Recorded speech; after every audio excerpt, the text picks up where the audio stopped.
కృష్ణ అందరికీ స్క్రీన్ కనిపిస్తోంది కదా. సారీ, ఇది కాదు.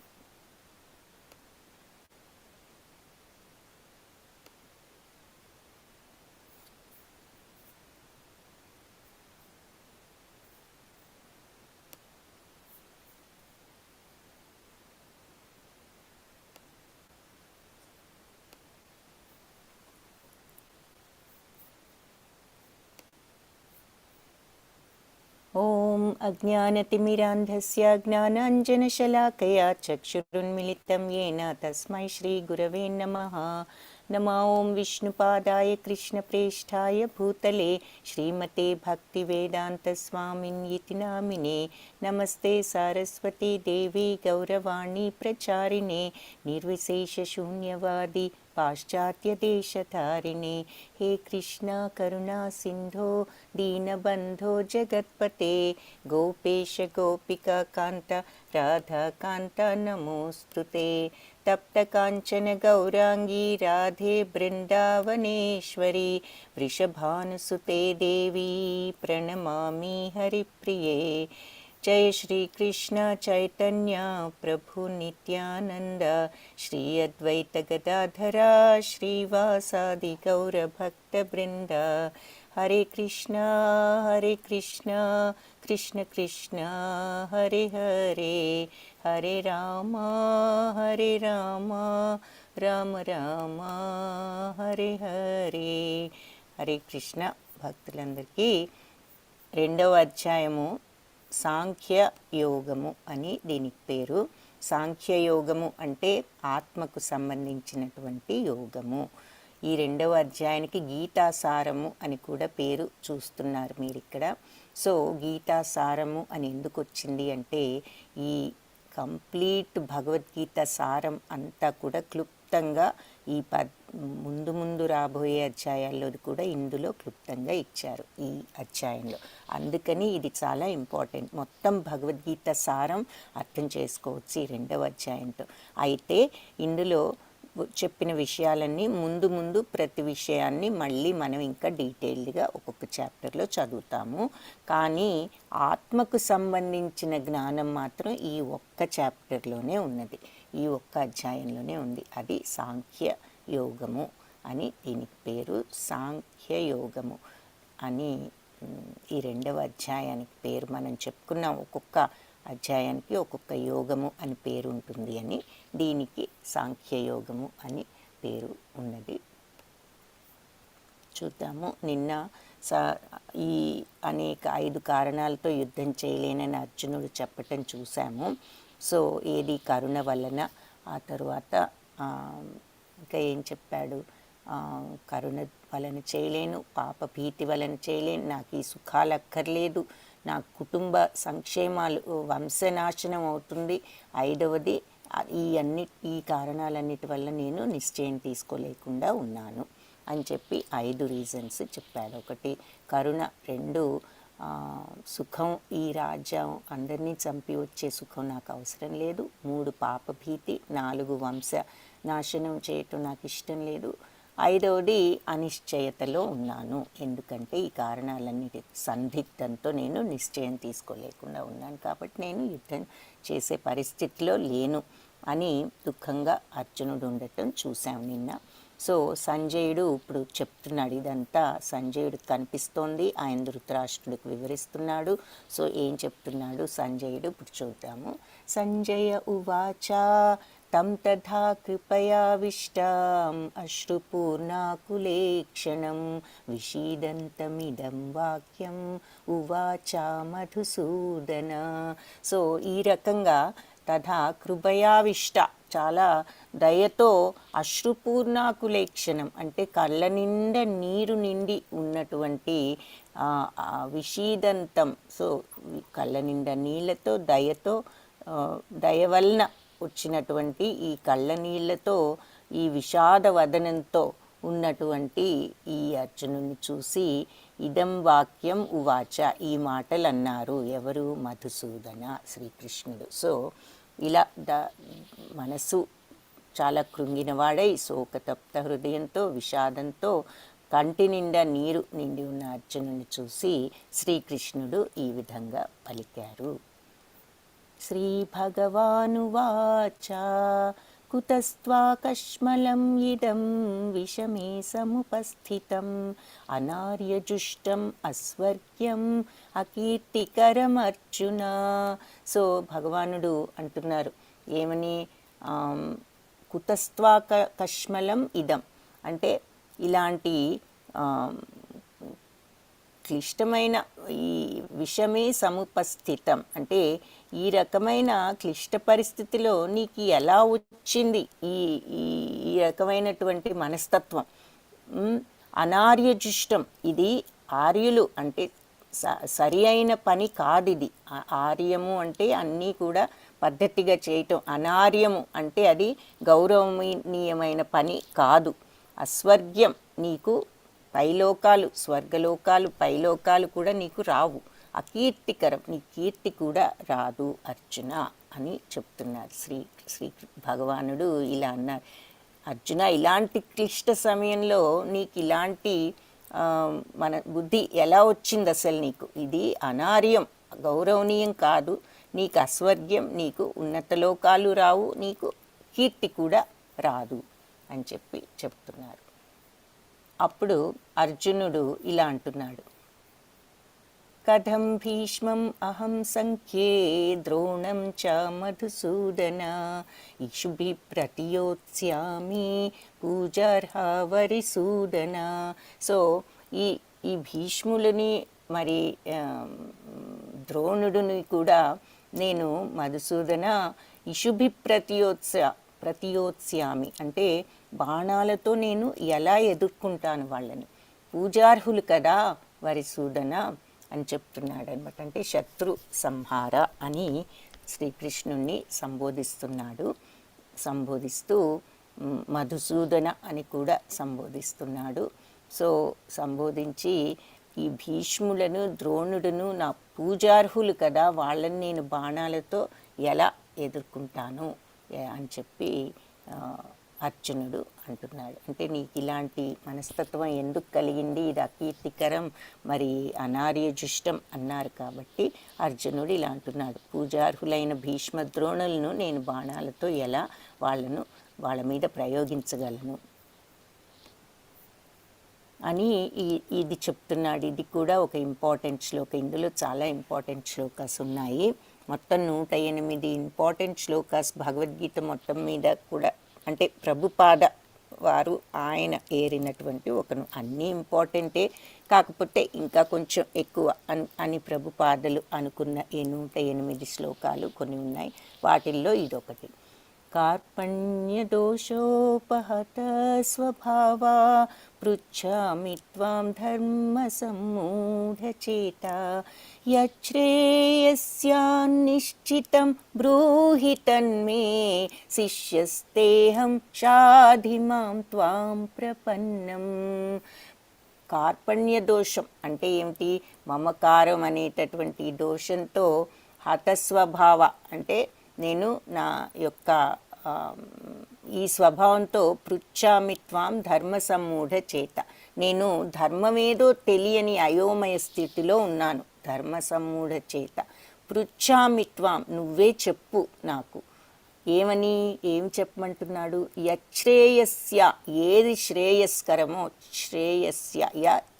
యచ్ఛ్రేయస్య అంటే ఏది శ్రేయస్కరమో, నిశ్చితం తప్పనిసరిగా ఏది శ్రేయస్కరమో, బ్రూహి చెప్పు, తన్మే నువ్వు నాకు, తన్మే నువ్వు నాకు, శిష్యస్తేహం నేను, అహం నేను నీ శిష్యుడను, షాధి చెప్పు ఉపదేశించు, మాం నాకు, త్వాం నువ్వు, ప్రపన్నం నిన్ను శరణు వేడుతున్నాను అని చెప్పి ఈ శ్లోకానికి అర్థం. సో కార్పణ్య దోషం అంటే మమకారం అనే దోషం, ఆ స్వభావంతో నేను పృచ్ఛామి అంటే నా కర్తవ్యం ఏమిటో అసలు నేను మర్చిపోయాను. నాకేం ఈ ధర్మ సమ్మూఢ చేత అసలు నా బాధ్యత ఏమిటి, నా డ్యూటీ ఏమిటి అనేది నాకు తెలియని ఒక అయోమయ స్థితిలో ఉన్నాను, నువ్వే నాకు ఇప్పుడు చెప్పు, పృచ్ఛామిత్వం, నువ్వు నాకు చెప్పు, ఎందుకు, ఏం చెప్పమంటున్నాడు, ఏది శ్రేయస్కరమో, యశ్రేయస్యాన్ నిశ్చితం, ఏది శ్రేయస్కరమో నాకు క్లియర్గా, నిశ్చితం అంటే ఇక్కడ క్లియర్గా నాకు తెలియట్లేదు కాబట్టి నువ్వు ఏది శ్రేయస్కరమో నాకు క్లియర్గా బ్రూహి చెప్పు, తన్మే నువ్వు నాకు చెప్పు అంటున్నాడు. సో నేను నీ శిష్యుడని, షాధిమాం త్వాం ప్రపన్నం. ఇక్కడ 2 విషయాలు ముఖ్యం అన్నమాట. ఒకటి, మనం నిన్న కూడా చూసాం, మనకి దారి తెలియని అయోమయ స్థితిలో ఉన్నప్పుడు మనకి ఎవరు సలహా ఇచ్చేది అంటే గురువులు, భగవంతుడు. సో ఈ స్థితిలో ఇప్పుడు అర్జునుడు ఉన్నాడు కాబట్టి ఆయన ఎవరిని అడుగుతున్నాడు అంటే తన ప్రియమిత్రుడైనప్పటికీ కృష్ణుణ్ణి గురువుగా, దైవంగా కూడా అర్జునుడు భావించటం ఉన్నది. అదొకటి. రెండవది, ఎప్పుడైతే నేను నీ శిష్యుణ్ణి నీకు ప్రపన్నం అంటే శరణు వేడుతున్నాను అంటే ఆ శరణు, కంప్లీట్ శరణు వేడి నీ శిష్యుడను అని ఎప్పుడైతే మనం గురువు దగ్గరికి వెళ్తామో ఆ గురువు మనకు ఈ ఆత్మజ్ఞానాన్ని బోధిస్తారు. తత్వం తెలిసిన ఆత్మజ్ఞానాన్ని ఎరిగిన గురువు కాబట్టి అలాంటి గురువు మనకు ఆత్మజ్ఞానాన్ని బోధిస్తారు. ఎలా అడగాలి అంటే శరణు వేడి ఆయనను నీ శిష్యుడను అని చెప్పి అడగాలి. అది కూడా మనకి ఇక్కడ ముఖ్యమైన పాయింట్ అర్థమవుతుంది. సో అర్జునుడు ఎప్పుడైతే నీ శిష్యుడను, నిన్ను శరణు వేడుతున్నాను, ఏది శ్రేయస్కరమో నాకు చెప్పు అని అన్నాడో అప్పుడు శ్రీకృష్ణుడు చెప్పటం మొదలుపెట్టడం జరుగుతుంది. సంజయ ఉవాచ ఏవముక్త్వా హృషీకేశం గుడాకేశ పరంతప నయోత్స్యయితి గోవింద ముక్త్వా తూష్ణీం బభూవః. సో సంజయుడు చెప్తున్నాడు ఇంకా ఏమని, ఏవముక్త్వా హృషీకేశం గుడాకేశ పరంతప. పరంతప అంటే శత్రువులను తప్పింపజేసేవాడు, అంటే భయపెట్టేవాడు అనమాట. ఎవరు? అర్జునుడు, అంత వీరుడు. గుడాకేశ అంటే తమో గుణాన్ని జయించిన వాడు. నిన్న కూడా చూసాము ఈ అర్థము. సో ఇలా చెప్పి ఏవముక్త్వా హృషీకేశం, ఇలా హృషికేశుడు అంటే ఎవరు? మనందరం మన ఇంద్రియాలకు లోబడి ఉంటాం. ఇంద్రియాలంటే కళ్ళు, ముక్కు, చెవులు, నోరు, ఇవన్నీ వీటి యొక్క ప్రభావాలు మనకు ఎప్పుడూ వాటికి లోబడిపోయి ఉంటాం. కళ్ళు ఏదో చూపిస్తే కావాలనుకుంటాం, ముక్కు ఏదో వాసన వస్తే అదేదో చూడాలనుకుంటాం, నోరుకి రుచి తగిలితే అది తినాలనుకుంటాం. సో ఎప్పుడూ మనం ఇంద్రియ ప్రభావంలో ఉంటాం. కానీ భగవంతుడు, ఇంద్రియాలే భగవంతుడి ప్రభావంలో ఉంటాయి. అంటే ఆయన వీటికి ఏమీ లోబడి ఉండరు. అందుకే కూడా హృషికేశ అంటే అర్థం అది, ఇంద్రియాలను కూడా అధీనంలో ఉంచుకున్నవాడు అని. సో అది భగవంతుడి పేరు. సో ఈ రకంగా శ్రీకృష్ణుడితో, హృషికేశుడితో గుడాకేశుడు పరంతప చెప్పేసి ఏమని, నయోత్స్య ఇతి గోవింద ముక్త్వా తూష్ణీం బభూవః. సో నేను యుద్ధం చేయను అని చెప్పేసి మౌనంగా కూర్చున్నాడు అని చెప్తున్నారు. సో శత్రువులను తప్పింపజేసే అర్జునుడు శ్రీకృష్ణుడితో గోవింద నేను ఇంకా యుద్ధం చెయ్యను అని చెప్పి ఇంకా మౌనంగా ముక్త్వా తూష్ణీం బభూవః, మౌనంగా ఇంకా అలా ఉండిపోయాడు అని చెప్పి ఈ శ్లోకానికి అర్థం. అప్పుడు భగవంతుడు మాట్లాడుతున్నారు ఏమని, శ్రీ భగవానువాచ అశోచ్యానన్వశోచస్త్వం. ఇది కూడా ముఖ్య శ్లోకమే.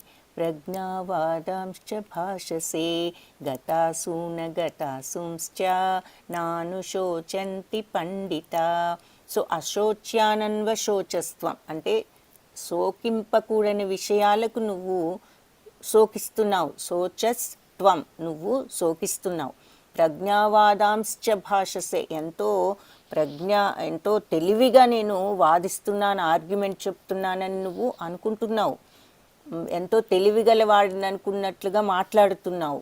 గతాసూన గతాసూంశ్చ అంటే నువ్వు పోయిన వాళ్ళ కోసం కానీ ఉన్న వాళ్ళ కోసం కానీ నాను శోచంతి పండిత, పండితులు ఎవరు కూడా దుఃఖించరు. గొప్ప ప్రజ్ఞతో పాండిత్యంతో మాట్లాడుతున్నావు అనుకుంటున్నావు కానీ దుఃఖింపకూడని విషయం కోసం దుఃఖిస్తున్నావు. వివేకవంతులైన వాళ్ళు నిజంగా పోయిన వాళ్ళ కోసం కానీ బ్రతికున్న వారి కోసం కానీ దుఃఖించరు అని అన్నారు. ఇదేమిటి ఇలా అంటున్నారు? పోయిన వాళ్ళ కోసం దుఃఖించకుండా ఎవరైనా ఉంటారా అని మనకి డౌట్ వస్తుంది. ఇక్కడ ఊరికి చిత్రంలో కూడా చూపిస్తున్నారు, ఎవరో పోవటము, దానికి వాళ్ళు అయిన వాళ్ళు దుఃఖించటం. ఇక్కడ పండితుడు ఆయన ఏమీ ఎఫెక్ట్ అవునట్లుగా కనిపిస్తున్నారు. సో వివేకవంతులు బ్రతుకున్న వాళ్ళ గురించి కానీ పోయిన వారి గురించి కానీ దుఃఖింపరు అంటున్నారు. దాని అర్థం ఏమిటి అని కనుక మనం చూసినట్లయితే ఈ ముందు కొన్ని ఈ ఆత్మజ్ఞానంలో మనకు కొంత సమాధానం దొరుకుతుంది. సో ఆత్మజ్ఞానం ఇక్కడ స్టార్ట్ అవుతుంది 12th శ్లోకా నుంచి. ఇదంతా భగవంతుడు చెప్తున్నారు. నత్వేవాహం జాతు నాసం నత్వం నీమే జనాధిపాః నచైవ న భవిష్యామః సర్వే వయమతః పరం. నత్వేవాహం జాతు నాసం నత్వం నేమే జనాధిప. సో నేను కానీ నువ్వు కానీ ఈ రాజులందరూ కానీ లేని సమయం అనేది లేదు. నచైవ న భవిష్యామః, ఇక ముందు కూడా మనం ఎప్పుడూ ఉంటాము. మనం లేని సమయం ఎప్పుడూ లేదు. పాస్ట్లో కానీ ప్రజెంట్లో కానీ ఫ్యూచర్లో కానీ మనం లేని సమయం ఎప్పుడూ లేదు. ప్రజెంట్లో ఎలాగో ఉన్నాము ఇప్పుడు, కానీ ఇంతకు ముందు ఉన్నాము, ముందు కూడా ఉంటాము. లేని సమయం అనేది లేదు. సర్వే వయం అతః పరం. సో మనం ఎప్పుడూ కూడా అందరూ, నువ్వు కానీ నేను కానీ ఇక్కడున్న ఈ రాజులు అందరూ కూడా లేని సమయం అనేదే లేదు. ఈ ముందు కూడా మనం తప్పనిసరిగా ఉంటాము. అంటే దీని అర్థం ఏమిటి అన్నది చూద్దాం.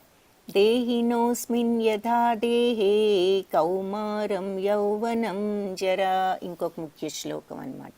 తథా దేహాంతర ప్రాప్తి ధీరస్తత్ర న ముహ్యతి. వెరీ ఇంపార్టెంట్ శ్లోక ఇది. దేహినోస్మిన్ యథా దేహే, ఎలా అయితే ఈ దేహధారి ఏ రకంగా ఈ దేహధారి ఈ దేహం యొక్క దేహంలో ఈ మార్పులన్నీ చెందుతూ ఉంటాడో, అంటే కౌమారం ముందు మనం చిన్న వయసులో ఉంటాం, తర్వాత యవ్వనంకి వస్తాం, తర్వాత జర అంటే ఓల్డ్ ఏజ్లోకి వస్తాము. సో స్టేజెస్ అన్నమాట. బాల్యం నుంచి కౌమార్యం, కౌమార్యం నుంచి యవ్వనం, యవ్వనం నుంచి జర అంటే ముసలితనం, వృద్ధాప్యం. అలా ఏ స్టేజ్కి అయితే మన బాడీ వస్తుందో ఈ దేహధారి బాడీ ద్వారా ఈ దశలన్నీ ఎలా పాస్ అవుతూ ఉంటాడో తథా ఆ రకంగా దేహాంతర ప్రాప్తి అంటే దేహం ఎండ్ అయిపోయిన తర్వాత, దేహం వదిలిన తర్వాత ధీరస్తత్రన ముఖ్యతి, ఇంకొక దేహాంతర ప్రాప్తి ఇంకొక దేహంలోకి వెళ్తాడు. సో ధీరస్తత్ర న ముఖ్యతి అంటే ధీరులు, ఈ విషయాన్ని అర్థం చేసుకున్న ధీరులు అంటే ఇక్కడ వివేకవంతులు ఈ విషయాన్ని గురించి ఆందోళన పడరు.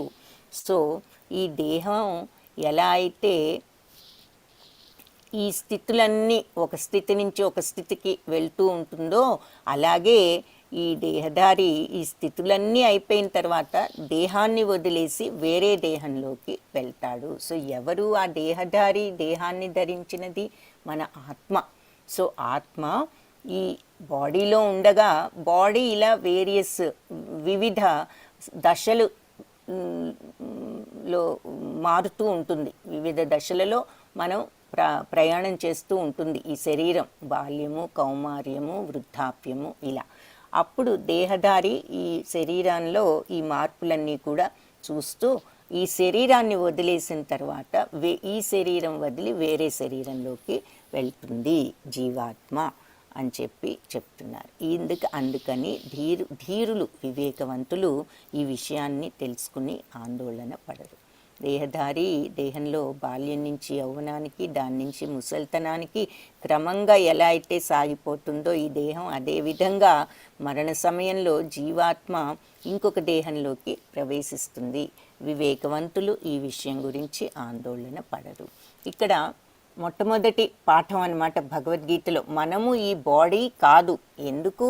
రూపనామాలు అశాశ్వతాలు, ఇవి ఉంటాయి వాళ్ళ, రేపు మనం లేనప్పుడు ఉండవు. రూపం అంటే మనకు దేహం ఉన్నంతకాలం రూపం ఉంటుంది. నామం మనని ఏదో ఒకటి పిలవాలి కాబట్టి అది ఇచ్చిన పేరు, అదే మనమని కాదు. ఏదో మనల్ని ఒక రకంగా అందరూ పిలవాలి కాబట్టి నామం ఒకటి ఉంటుంది. కాబట్టి మనం ఎవరు అంటే మన పేరు కాదు, మన రూపము కాదు, లోపల ఉన్న ఆత్మ. మనము ఈ బాడీ కాదు. అన్నది మొట్టమొదటి మనం నేర్చుకున్నది. ఈ బాడీ దేంతో తయారు చేయబడింది అంటే పంచభూతాలతో తయారు చేయబడింది. ఏమిటా పంచభూతాలు? భూమి, అగ్ని, నీరు, వాయువు మరియు ఆకాశము. వాయువు, ఆకాశము. సో 5 పంచభూతాలు. ఈ ప్రపంచంలో ఆకారం ఉన్నది ఏదైనా సరే ఈ పంచభూతాలతోనే తయారు చేయబడింది. మన బాడీ మనకు ఒక ఆకారం ఉంది కాబట్టి పంచభూతాలు. అలాగే ఏ జీవి అయినా చర అచర, కదిలేవైనా కదలనివైనా ఒక ఆకారం ఉన్నప్పుడు పర్వతాలు కదలలేవు, చెట్లు కదలలేవు, కానీ అవన్నీ కూడా పంచభూతాలతోనే తయారయ్యాయి. ఎందుకు అంటే ఆకారం ఉన్నది ఏదైనా పంచభూతాలతో తయారైంది. మన బాడీ కూడా పంచభూతాలతో తయారైంది. సో ఇప్పుడు మనం ఉన్నాము, నేను ఏం చెప్పుకుంటాము, మన బాడీ మనం ఈ బాడీ కాదు ఆత్మ అనేది మనం తెలుసుకోవాలి. దాని గురించి ఆ భావం మనకి రావాలి అంటే మనం ఎలా ఆలోచించాలి అంటే, ఇప్పుడు ఇక్కడ ఈ కుటవాడు ఉన్నాడు, నా కళ్ళు, నా కనుబొమ్మలు, నా చెవులు, నా కాళ్ళు, నా చేతులు అనుకుంటున్నాడు, కానీ నేను కాళ్ళు, నేను చేతులు, నేను కళ్ళు అనట్లా. నా యొక్క కాళ్ళు, నా యొక్క కళ్ళు, నా యొక్క చెవులు అనుకుంటున్నాడు. ఎవరు ఆ నా అంటే ఈ బాడీ కాదు, నా బాడీ అనుకుంటున్నాం, కానీ నా దేహము, నేను దేహం అనుకోవట్లేదు, నేను దేహము అనుకోవట్లేదు, నేను కాళ్ళు, నేను చేతులు నా యొక్క. ఎవరు అనా అంటే ఆత్మ. సో అంటే ఒక పక్షి పంజరంలో ఉన్నట్లు ఆత్మ మన బాడీలో ఉంటుంది అని ఒక ఉదాహరణ. అలాగే కారు డ్రైవరు, మరి కారు డ్రైవర్ లేనిదే కారు ఎలా నడుస్తుంది అని ఒక ఉదాహరణ. సో ఆత్మ అనేది బాడీలో ఆ రకంగా ఉంటుంది. మాత్రా స్పర్శాస్తు కౌంతేయ శీతోష్ణ సుఖ దుఃఖద ఆగమాపాయినో నిత్య తాం స్థితిక్షస్వ భారత. ఇది కూడా ముఖ్య శ్లోకమే. సో మాత్రా స్పర్శాస్తు కౌంతేయ శీతోష్ణ సుఖ దుఃఖద. సో సుఖ దుఃఖాలు అంటే సుఖ దుఃఖాలు, తర్వాత చలి, వేడి, ఇవి కూడా జస్ట్ మన వచ్చేపోయే ఎండాకాలం, చలికాలం ఎలా అయితే వస్తూ పోతూ ఉంటాయో ఈ సుఖ దుఃఖాలు కూడా అలాంటివే, వస్తూ పోతూ ఉంటాయి. ఆగమాపాయినో నిత్య, ఎప్పుడు వస్తూ పోతూ ఉంటాయి. సో ప్రతి సంవత్సరం చలికాలం వస్తుంది, ఎండాకాలం వస్తుంది, మళ్ళీ పోతుంది, మళ్ళీ వస్తుంది. అలాగే సుఖ దుఃఖాలు అంతే, అలా వస్తూ పోతూ ఉంటాయి. సో తాం స్థితిక్షస్వ భారత. సో మనం కలత చెందకుండా వాటిని ఓర్చుకోవడం మనిషి నేర్చుకోవాలి అని చెప్పి ఇక్కడ మనకు చూస్తున్నాం. అవి ఇంద్రియ అనుభూతి వలనే కలుగుతాయి. మాత్రా స్పర్శాస్తు అంటే ఏమిటి అంటే ఆ ఇంద్రియాలు మనకు ప్రలోభ పెడుతూ ఉంటాయన్నమాట ఈ సుఖ దుఃఖాలన్నిటినీ. సో ఆ ఇంద్రియాలతో టూ మచ్ కాంటాక్ట్ ఉండటం వల్లే మనకలా సుఖం అని దుఃఖం అని అనిపిస్తూ ఉంటాయి. కానీ ఇవేవి కూడా అసలు ఎలాగూ ఉండవు నిత్యంగా. ఎప్పుడు సుఖం ఉండదు, ఎప్పుడు దుఃఖం ఉండదు. ఏదైనా రావాల్సిందే, వచ్చిన తర్వాత పోవాల్సిందే అనేటటువంటి విషయాన్ని మనం అర్థం చేసుకోవాలి. ఈ విషయాన్ని మనం అర్థం చేసుకుని కలత చెందకుండా వాటిని ఓర్చుకోవటం నేర్చుకోవాలి. ఇది కూడా ముఖ్య శ్లోకమే నెక్స్ట్ది. ఇది కూడా ఆత్మజ్ఞానానికి సంబంధించింది. ఇదంతా మనకు ఆత్మను గురించి వివరిస్తున్నారన్నమాట. न जायते म्रियते वा कदाचित् नायं भूत्वा भविता वा न भूय अजो नित्यशाश्वतोऽयं पुराणो न हन्यते हन्यमाने शरीरे. సో न जायते म्रियते వా కదాచిత్. సో ఇది ఎప్పుడు కూడా దీనికి పుట్టుకనేది లేదు, మృత్యు అనేది లేదు, ఎప్పుడు కూడా ఏది కూడా లేదు.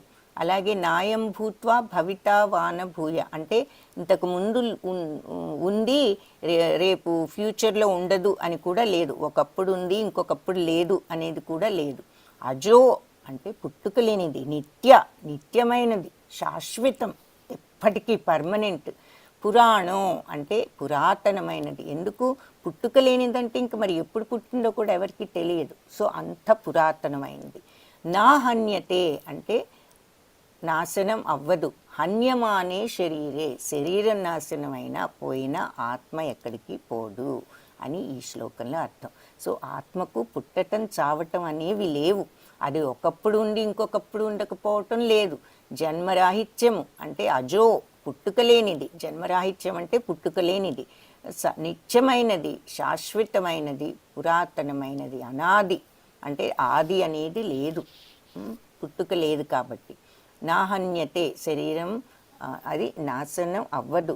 హన్యమానే శరీరే, శరీరం నాశనమైన ఆత్మ నాశనం అవ్వదు అని దీనికి అర్థం.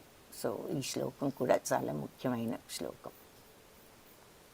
ఇక్కడ మనకు ఈ దేహం, మనం ఒక ఆత్మ ఒక దేహంలోకి వచ్చి ఈ దశలన్నీ బాల్యము, కౌమార్యము, యవ్వనము, ఆ తర్వాత మెల్లగా వృద్ధాప్యము, అది అయిన తర్వాత మళ్ళీ ఇంకొక దేహంలోకి వెళ్ళటం అనేది చూపిస్తున్నారు.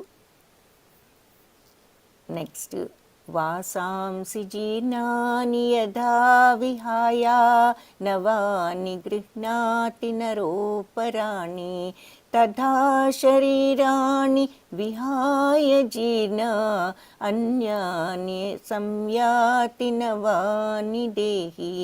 వాసాంసి జీర్ణాని యథా విహాయ అంటే చిరిగిపోయినటువంటి జీర్ణమైపోయిన పాత బట్టలు గనక మనం ఎలా అయితే తీసేసి నవాని గృహ్ణాతి నరోపరాణి, తీసేసి కొత్త వేసుకుంటామో కొత్త బట్టలు, తథా శరీరాన్ని విహాయ జీర్ణ, అలాగే శరీరం కూడా ఈ జీర్ణం అయిపోయిన తర్వాత, ఓల్డ్ అయిపోయిన తర్వాత మనం వేరే అన్యాని సంయాతి నవాని దేహి, క్రొత్త శరీరాన్ని తీసుకుంటుంది ఆత్మ.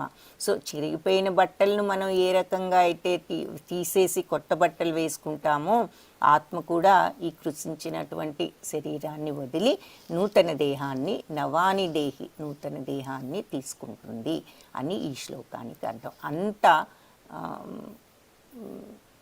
నార్మల్ అన్నమాట ఇది. ఇక్కడ పుట్టటము, మరి పెరగటము, యవ్వనము, ఆ తర్వాత మరి ఈ శరీరాన్ని వదలటము, ఆ తర్వాత మళ్ళీ ఇంకొక శరీరంలోకి వెళ్ళి మళ్ళీ ఈ రకంగా ఈ స్టేజెస్ అన్నీ తీసుకోవటము అనేది ఇక్కడ చూస్తున్నాం. సో ఇక్కడ మనము ఈ హ్యూమన్ లైఫ్ అనేది ఎప్పుడు వచ్చింది అంటే 84 లక్షల జీవరాశుల అనంతరం మనకు ఈ హ్యూమన్ లైఫ్ అనేది వచ్చింది. ఇక్కడ మనకి ఈ బొమ్మలో చూస్తే రకరకాల ఈ జీవరాశులు ఎన్నో ఉన్నాయి. ఇవన్నీ దాటుకుని చివరకు మానవ జన్మ అనేది మనకు వచ్చింది అని చెప్తారు. నెక్స్ట్ది ఆత్మ గురించే ఇంకా చెప్తున్నారు. నైనం ఛిందంతి శస్త్రాణి నైనం దహతి పావకః నచైనం క్లీదయంత్యాపో నశోషయతి మారుతః. సో ఇది ముఖ్య శ్లోకం. నైనం ఛిందంతి శస్త్రాణి అంటే ఏ ఆయుధంతో దీనిని ముక్కలు చేయలేము. నైనం దహతి పావక, పావక అంటే అగ్ని, అగ్నితో దీన్ని దహించలేము. నా చైనం క్లేదయంత్యాపో, ఆపో అంటే నీరు, సో నీటితో దీనిని తడపలేము. నా శోషయతి మారుత, మారుత అంటే గాలి, సో వాయువుతో దీన్ని ఎండబెట్టలేము అని చెప్తున్నారు. సో ఈ ఆత్మను ఆయుధాలు ఏవి కూడా ముక్కలు చేయలేవు, అగ్ని దహించలేదు, నీరు తడపలేదు, వాయువు కూడా దీనిని ఆర్పటం అనేది ఉండదు, చెయ్యలేదు. ఎవరు కూడా ఏమీ చేయలేరు ఈ ఆత్మను. అంటే అంటున్నాడు కదా, నేను వాళ్ళని చంపాలి అది ఇదని, అందుకని చెప్తున్నారు. నువ్వు చంపేది ఆత్మను, ఎవ్వరూ కూడా ఏమీ చేయలేరు. నువ్వు ఈ దేహం కాదు, మనం ఈ ఆత్మ అనే విషయం ఇక్కడ అర్థమయ్యేటట్లు చెప్తున్నారనమాట. ఈ ఆత్మ అనేది మన శరీరంలో ఉన్నది అని చూసాము ఇలా.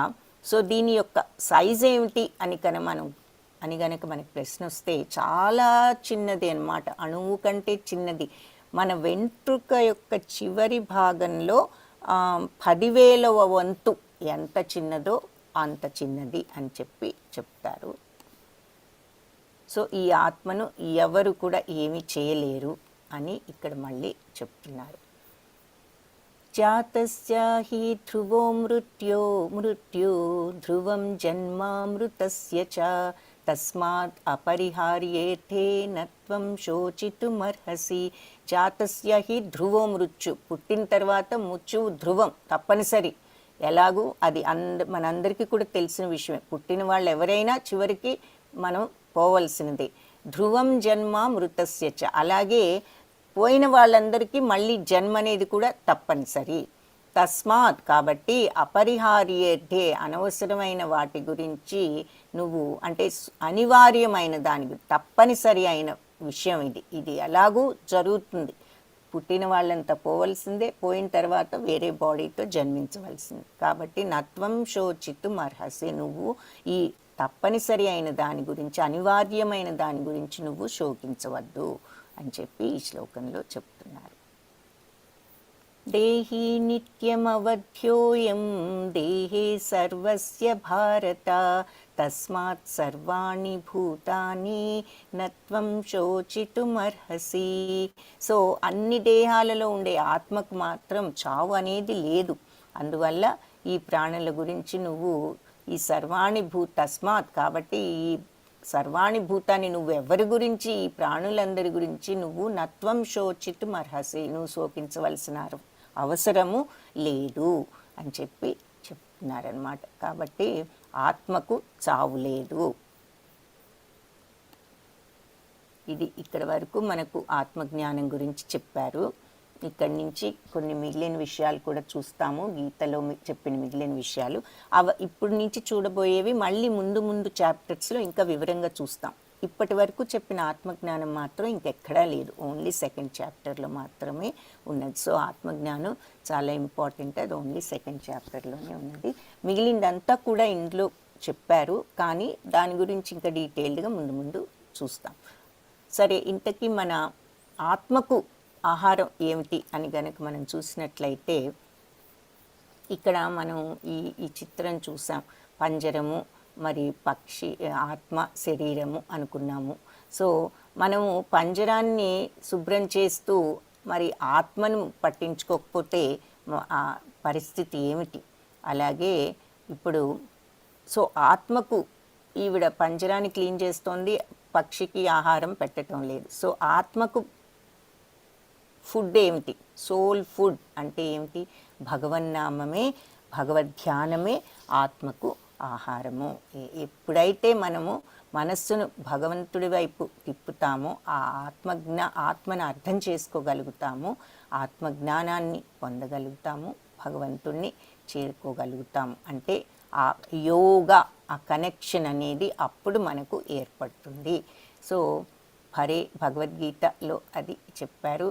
సో హరేర్నామ హరేర్నామ హరేర్నామ హరేర్నామైవ కేవలం కలౌ నాస్త్యైవ నాస్త్యైవ నాస్త్యైవ గతిర్ అన్యథ. ఈ కలియుగంలో వేరే మార్గం లేదు.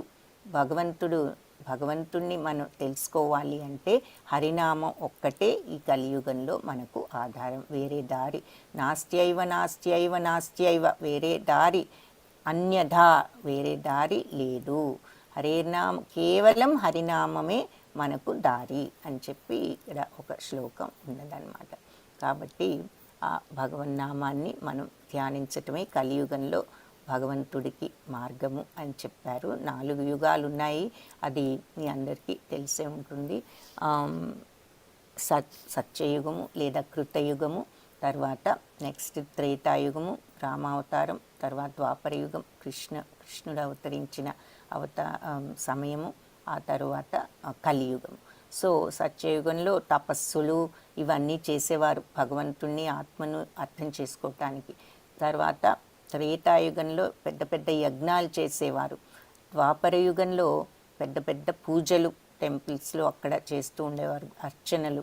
ఇకపోతే కలియుగంలో ఈ ధర్మం కూడా క్రమేణా తగ్గుతూ వచ్చింది. మొదట్లో 4 పాదాలతో ఉన్నది సత్యయుగంలో, అప్పుడు అందరు తపస్సులు చేశారు.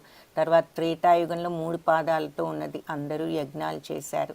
తర్వాత ద్వాపర యుగంలో 2 పాదాలతో ఉన్నది, అప్పుడు అందరూ అర్చనలు చేశారు ఆలయాల్లో.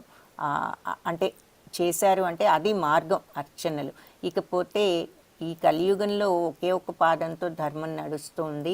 ఈ కలియుగంలో అందుకని అన్నిటికంటే సులభమైన మార్గం ఇచ్చారు. అన్నిటికంటే అధర్మం ఎక్కువగా ఉన్నప్పటికీ అందుకే ఎవరు ధర్మ మార్గంలో ఉండరని తెలిసి సులభమైన మార్గాన్ని ఇచ్చారనమాట. ఏమిటి అంటే భగవన్నామం జపించటం అని. సో ఇప్పటి వరకు ఆత్మజ్ఞానం చూసాము. ఇప్పుడు కర్మ స్వధర్మం అంటే ఏమిటి అన్నది చూద్దాం. హతో వా ప్రాప్స్యసి స్వర్గం జిత్వా వా భోక్షసే మహీం తస్మాద్ ఉత్తిష్ఠ కౌంతేయ యుద్ధాయ కృత నిశ్చయ. సో కుంతిపుత్ర, ధర్మయుద్ధంలో మరణిస్తే నువ్వు స్వర్గాన్ని పొందుతావు. హతోవా, ఒకవేళ నువ్వు మరణించావో నీకు స్వర్గం ప్రాప్తం అవుతుంది. జిత్వావా, ఒకవేళ బ్రతికున్నా ఉంటే నీకు భోక్షసే మహీం, ఈ మహిని ఈ భూమిని నువ్వు అనుభవించవచ్చు హాయిగాను, ఈ రాజ్యాన్ని. భూమి అంటే ఇక్కడ రాజ్యం అని. తస్మాత్, కాబట్టి ఉత్తిష్ఠ కౌంతేయ, లే కౌంతేయ అని చెప్తున్నారు. అంటే కూర్చున్నాడు కదా దుఃఖంగా, కాబట్టి నువ్వు లే. యుద్ధాయ కృత నిశ్చయ, యుద్ధం చేయటానికి కృత నిశ్చయంతో లే నువ్వు. ఎందుకు? నువ్వు యుద్ధంలో మరణించే ఆత్మ గురించి చెప్పాను. ఇందులో ఎవరు పోయేది లేదు. ముందు ముందు ఈ ఆత్మ అనేది ఎప్పుడూ ఉంటుంది, అది లేని టైమే లేదని చెప్పారు. మనం ఈ బాడీ కాదు ఆత్మ అని చెప్పారు. తర్వాత ఈ ఆత్మను ఎవరు ముక్కలు చేయలేరు, తడపలేరు, మరి ఏది చేయలేరని కూడా చెప్పారు, కాల్చలేరని. కాబట్టి నువ్వేమీ చేయటం లేదు, నువ్వెవరిని ఆత్మను నువ్వు అంటుకోలేవు. మనం అంటే ఈ బాడీ కాదు, మనం ఆత్మ. కాబట్టి ఆ ఆత్మను నువ్వేమీ చేయలేవు అని చెప్తూ, కాబట్టి నువ్వు ఒకవేళ యుద్ధంలో పోతే నీకు స్వర్గం వస్తుంది, బ్రతికుంటే నీకు రాజ్యం వస్తుంది. కాబట్టి కృత నిశ్చయంతో యుద్ధం చేయాలని లేచి నిలబడు.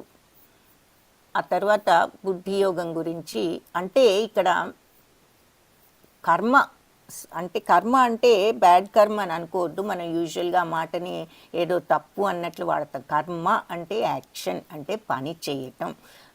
సో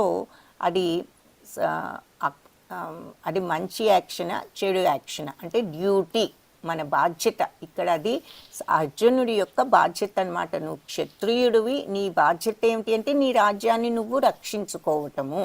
కాబట్టి నువ్వు నీ బాధ్యతను నువ్వు నిర్వర్తించవలసిన అవసరం ఉన్నది అని చెప్తున్నారు అక్కడ. తర్వాత బుద్ధియోగం ఏమిటి?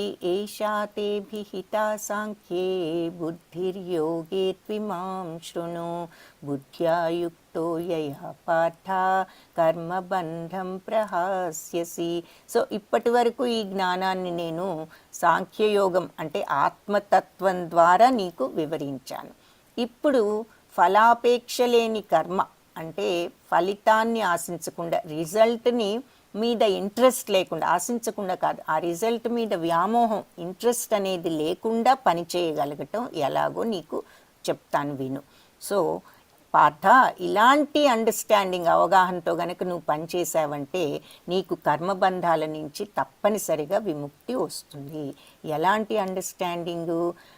పని చేసినప్పుడు ఆ పని యొక్క ఫలితం మీదే మైండ్ ఇంట్రెస్ట్ పెట్టకుండా పనిని సవ్యంగా చేయటం ఎలా చేయాలి, అది బుద్ధి యోగము.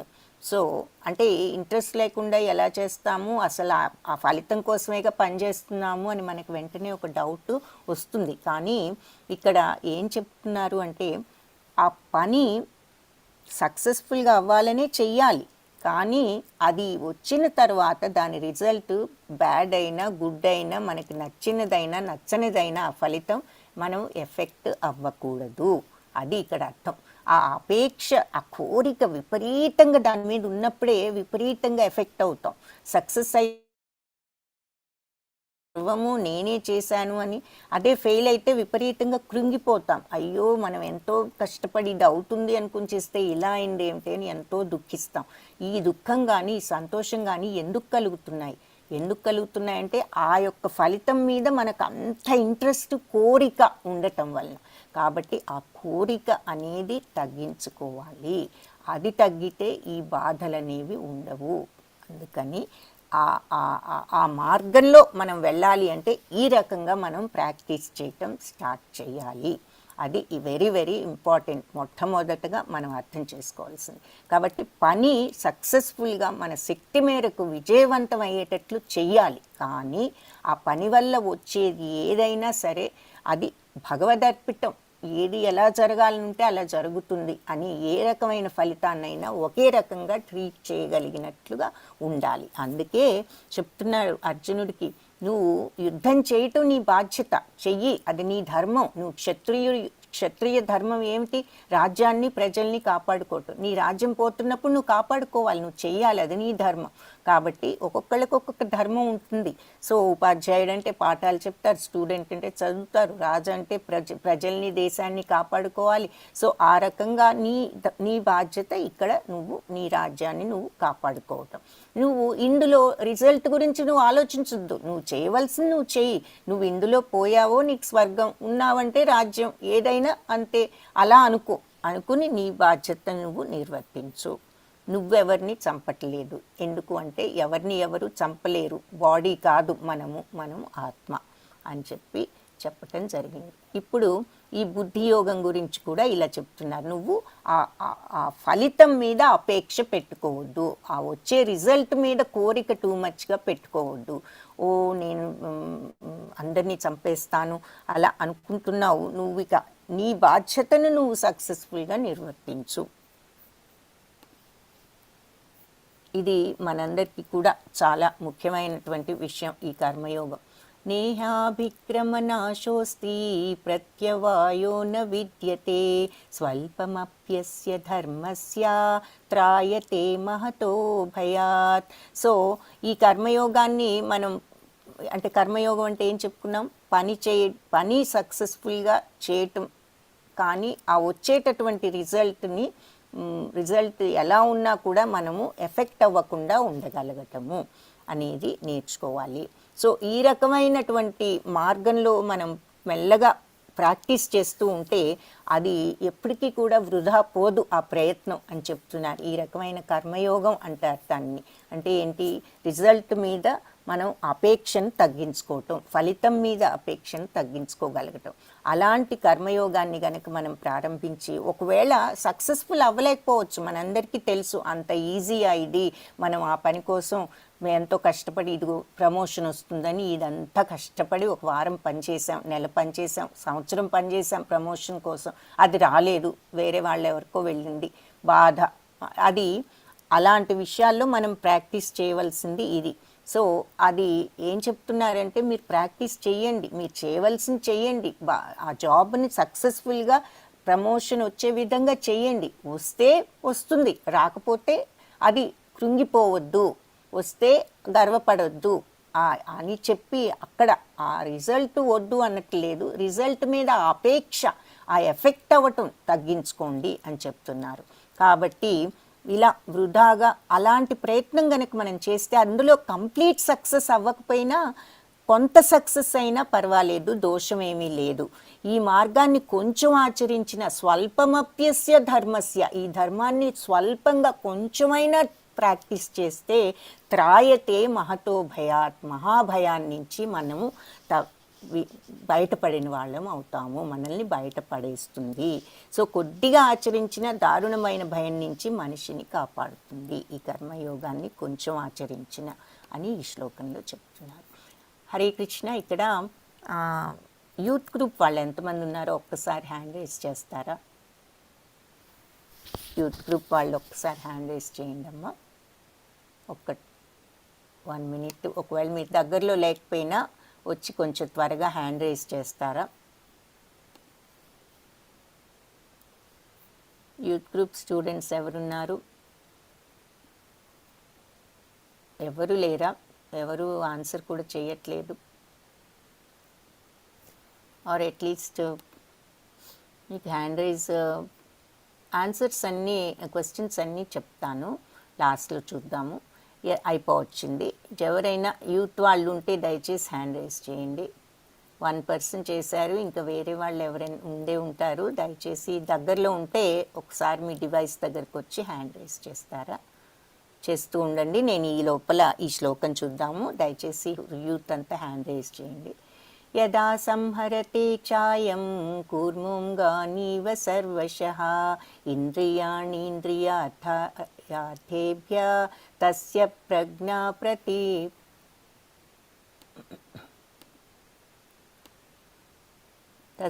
ప్రజ్ఞా ప్రతిష్ఠిత. సో తాబేలు గనక తన అవయవాలను ఆ లోపలికి, ఆ షెల్ లోపలికి ఎట్లయితే ముడుచుకుంటుందో, అలాగే సర్వ విధాల విషయ సుఖాల నుంచి కూడా ఇంద్రియాలను మళ్లించిన వాడు. మన యొక్క సెన్సెస్ని గనక మనం మళ్లించగలిగితే వాళ్ళు స్థితప్రజ్ఞులు అవుతారు. స్థితప్రజ్ఞులు ఎవరు అన్నది ఇక్కడ చెప్తున్నారు. స్థితప్రజ్ఞులు అంటే అన్ని సమయాల్లో ఒకే రకంగా ఉండగలిగిన వాళ్ళు. సో తాబేలు తన యొక్క అవయవాలన్నీ అందులోకి ముడిచేసుకుంటుంది అవసరం లేనప్పుడు. అలాగే మనం కూడా ఈ బయట కనిపించే ఈ మెటీరియలిస్టిక్ వరల్డ్ మనల్ని ప్రలోభాలు పెడుతూ ఉంటుంది రకరకాలుగా. సో వాటన్నిటి నుంచి మనం మనస్సును లోపలికి అంటే మన ఆత్మజ్ఞానం వైపుకు మనము తిప్పుకోగలిగితే ఈ మెటీరియల్ వరల్డ్ నుంచి వాళ్ళు స్థితప్రజ్ఞులు అవుతారు అని చెప్పి, ఎవరైతే ఈ మెటీరియల్ వరల్డ్ నుంచి వాళ్ళ దృష్టిని ఆత్మ మీదకి మళ్లించి అక్కడ కేంద్రీకరించగలిగి ఆత్మజ్ఞానాన్ని అర్థం చేసుకుని అందులో వాళ్ళు లీనమవగలరో అది యోగము. అది అలాంటి వాళ్ళు స్థితప్రజ్ఞులు అని చెప్పి, ఎప్పుడు అలా ఉండగలిగిన వాళ్ళు స్థితప్రజ్ఞులు అని ఒక మాట చెప్తున్నారు. ఒకే ఒక్కరు హ్యాండ్ రైజ్ చేశారు, ఇంకెవరు లేరా? యూత్ గ్రూప్ అంటే 25 సంవత్సరాలు లోపు ఉన్నవాళ్ళు, 25 సంవత్సరాల పైన ఉన్న వాళ్ళంతా అడల్ట్స్. సో యూత్ వాళ్ళు ఎవరైనా 25 ఇయర్స్ అండ్ యంగర్ ఎవరైనా ఉంటే దయచేసి హ్యాండ్ రైజ్ చేయండి ప్లీజ్. ధ్యాయతో విషయాన్ పుంస సంగస్తేషూపజాయతే సంగాత్ సంజాయతే కామాత్ క్రోధోభిజాయతే. సో ఎప్పుడు ఇంద్రియ విషయాల గురించి ఆలోచించే వాళ్ళకి ఏం జరుగుతుందంటున్నారు? ధ్యాయతో విషయాన్ పుంస అంటే ఈ బయట కనిపించే విషయాలు, ఈ మెటీరియలిస్టిక్ సుఖాలు కళ్ళ ముందు ఏవేవో కనపడుతూ ఉంటాయి, అవి కొనుక్కోవాలి ఇవి కొనుక్కోవాలి, వీటి గురించి ఆలోచిస్తున్నాం అనుకోండి, అప్పుడేమవుతుంది, వాటి మీద మనకి ఇంట్రెస్ట్ పెరుగుతుంది. ఫర్ ఎగ్జాంపుల్ బజార్ వెళ్తాము, అక్కడ ఏదో మనకి నచ్చిన వస్తువు, మంచి బట్టలో ఏదో ఒకటి కనిపిస్తాయి, మంచి కొత్త మోడల్ ఫోను ఏదో ఒకటి, అది కనిపించిన వెంటనే దాని గురించి ఆలోచించిన వెంటనే మనకి ఇంట్రెస్ట్ పెరుగుతుంది, ఆసక్తి దాని మీద. సంగాత్ సంజాయతే కామ అంటే ఆసక్తి వల్ల ఏం జరుగుతుంది? కోరిక కలుగుతుంది. కామ అంటే కోరిక.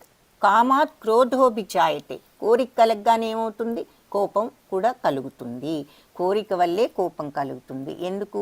ఆ కోరిక విపరీతమైపోయి ఆ ఫోన్ ఎలా అయినా కొనుక్కోవాలని ఉంటుంది, కానీ ఫోన్ కొనుక్కోవటానికి మన దగ్గర డబ్బులు లేవు, దాంతో చిరాకు వస్తుంది, ఆందోళన వస్తుంది, కోపం వస్తుంది మన పరిస్థితి మీద, ఏమిటి ఉద్యోగం, బాస్ మీద, కంపెనీ మీద, మనకు సరి అయిన జీతం లేదని అన్నీ కూడా కలిగే ప్రమాదం ఉన్నది. సో ఇంద్రియ విషయాల గురించి ఆలోచించామంటే ఆసక్తి కలుగుతుంది, ఆసక్తి వల్ల కోరిక కలుగుతుంది, కోరిక వల్ల మనకు కోపం కూడా కలుగుతుంది అని చెప్తున్నారు.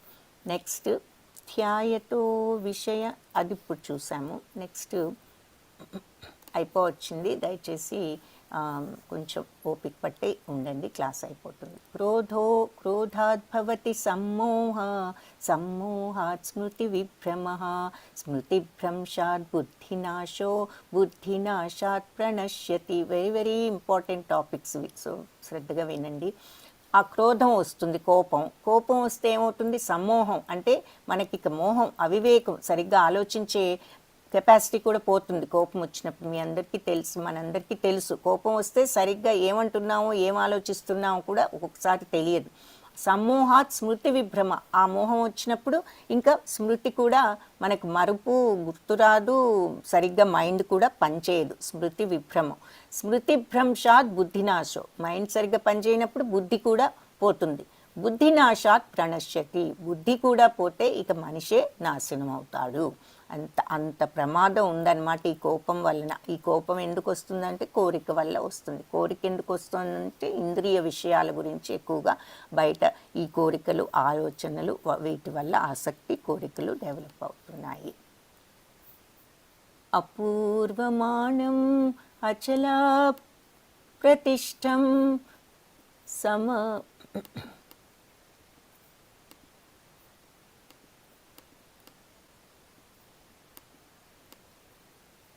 అపూర్వమాణం అచలా ప్రతిష్టం సముద్రమాపా ప్రవిశంతి యద్వత్ తద్వత్ కామాయం ప్రవిశంతి సర్వే సశాంతిమాప్నోతి న కామకామి.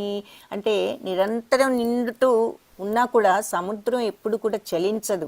ఎన్నో నదులు, రివర్స్ అన్నీ కూడా వచ్చి జాయిన్ అవుతూ ఉంటాయి. అయినప్పటికీ కూడా సముద్రం అలా ప్రవహిస్తూనే ఉంటుంది. అలాగే ఎవరైతే ఈ కోరికలన్నింటినీ కూడా వాళ్ళలో అణుచుకుంటారో వాళ్ళే శాంతిని పొందగలుగుతారు. ఈ భౌతిక సుఖాలకు గనక బానిస అయ్యామంటే ఇంకా మనకి సుఖం అనేది కానీ మోక్షం అనేది కానీ లేదు అని చెప్పి ఈ శ్లోకంలో చెప్తున్నారు. ఇక ఎప్పుడు కూడా అశాంతితోనూ ఉంటాము, మోక్షం అనేది కూడా లేదు. ఏషా బ్రాహ్మీ స్థితి పార్థ నైనాం ప్రాప్య విముహ్యతి స్థిత్వాస్యాం అంతకాలేపి బ్రహ్మ నిర్వాణమృచ్చతి.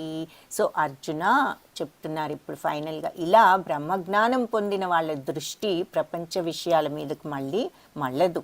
సో మరణ సమయంలో కూడా ఈ వివేకంతో గనక స్థిరంగా ఉన్నట్లయితే ఆ వ్యక్తి జనన మరణ చక్రం నుంచి విముక్తి పొంది ఆ భగవంతుడి దివ్యధామాన్ని చేరుకుంటాడు. సో ఏమనుకున్నాం, బాడీ ఆత్మ ఒక బాడీ నుంచి ఒక బాడీకి, ఒక బాడీ నుంచి ఒక బాడీకి వెళ్తుంది అనుకున్నాం. అంటే ఇలా కాన్స్టెంట్గా వెళ్తూ ఉండటమేనా, ఇంకేమిటి దానికి ఎండ్ అనేది వస్తే ఇక్కడ చెప్తున్నారు దానికి ఆన్సర్. ఎవరైతే ఈ రకంగా బ్రహ్మజ్ఞానం పొంది బయట ప్రపంచ విషయాల మీదకు దృష్టి వాళ్ళకు ఈ జ్ఞానం వచ్చినప్పుడు వాళ్లకు ఈ కోరికలు అనేవి ఉండవు. మరణ సమయంలో కూడా ఈ వివేకంతో ఎవరైతే స్థిరంగా ఉంటారో వాళ్ళు విముక్తిని పొంది భగవంతుడి ధామాన్ని చేరుకుంటారు అని చెప్తున్నారు. సో కలియుగ ధర్మం ఏమిటి అంటే, మనం భగవంతుడిని పొందాలి అంటే మనం ఈ నామజపం చేయటమే కలియుగ ధర్మం. హరే కృష్ణ కృష్ణ కృష్ణ హరే హరే, హరే రామ రామ రామ హరే హరే. అది కలియుగ ధర్మం. ఏం నేర్చుకున్నాం ఇక్కడ ముఖ్య పాయింట్స్ ఏమిటి అంటే, మనము ఈ శరీరం కాదు, మనము ఆత్మ. రూపనామాలు అశాశ్వతము, ఆత్మయే నిత్యము సత్యము. హ్యాపీనెస్, ఇక్కడ సత్యము అనే మాట కూడా అర్థం ఏమిటంటే నిజం చెప్పటం అని నార్మల్గా మనం అనుకుంటూ ఉంటాము. కానీ దాని డీపర్ మీనింగ్ ఏమిటి అంటే, ఏదైతే మార్పు లేకుండా ఎప్పుడైనా ఏ సమయంలో అయినా, పాస్ట్ అయినా ప్రజెంట్ అయినా ఫ్యూచర్ అయినా అన్ని సమయాల్లో ఒకే రకంగా మార్పు లేకుండా ఉండేది ఏది అంటే, ఏది మన బాడీ ఎప్పుడు ఉండదు, చెట్లు ఎప్పుడు, ఆఖరికి ప్రపంచమే ఎప్పుడు ఉండదు, ఈ సృష్టి ఎప్పుడు ఉండదు. ఎప్పుడొకప్పుడు పుట్టింది, ఎప్పుడొకప్పుడు అంతం అవుతుంది. కాబట్టి ఎప్పటికీ మార్పు లేకుండా అలాగే ఉండేది ఏమిటి, ఒక్కటే భగవంతుడి అంశ అయిన మన ఆత్మ. ఇవి ఎప్పుడు, అందుకే అది సత్యము. సత్యము అంటే మార్పు లేనిది, నిత్యమైనది, ఎప్పుడు ఉండేది, unchangeable. That is called Satya. So ఆత్మ సత్ చిత్ ఆనంద, భగవంతుడు సత్ చిత్ ఆనంద. ఆ సత్యం అనేది చిత్, తెలిసినటువంటి నాలెడ్జ్, ఆనంద, ఆ రెండు ఉన్నప్పుడు మనం ఆత్మ బాడీ కాదని ఎప్పుడైతే మనం నిజంగా మాటలతో కాదు అనుభవం ద్వారా తెలుసుకుంటామో అప్పుడు మనకు ఆనందం వచ్చేస్తుంది, ఆ ఆనంద బ్లిస్. సో సచ్చిత్, ఆ ఆత్మ సత్యము నిత్యము ఇది మనం అని ఆత్మని ఎప్పుడైతే మనం అనుభవించగలుగుతామో, ఆ ఆత్మ జ్ఞానాన్ని తెలుసుకోగలుగుతామో అనుభవం ద్వారా మనకు ఆనందం లభిస్తుంది. సో ఆత్మ సచ్చిత్తానంద. ఎవరైనా ఆత్మ డెఫినేషన్ ఏమిటి అంటే సచ్చిత్తానంద అని చెప్పవచ్చు మనం. భగవంతుడు సచ్చితానంద స్వరూపుడే, మన ఆత్మ కూడా సచ్చిత్తానంద. సో మనం బాడీ కాదు, ఆత్మ. తర్వాత సుఖ సంతోషాలు వస్తూ పోతూ ఉంటాయి, అవి నిత్యం కాదు. మన సీజన్స్ ఎలా వస్తూ పోతూ ఉంటాయో అవి కూడా అంతే, ఏది కూడా ఎప్పుడూ ఉండదు. తర్వాత భగవంతుణ్ణి శరణు వేడాలి, ఎప్పుడు భగవన్ నామాన్ని జపించటమే కలియుగ ధర్మం. హరే కృష్ణ కృష్ణ కృష్ణ హరే హరే, హరే రామ రామ రామ హరే హరే. ఇది షోడశకం నామనం కలికల్మష నాశకం నాతః పరతరోపాయ సర్వవేదేషు దృశ్యతే.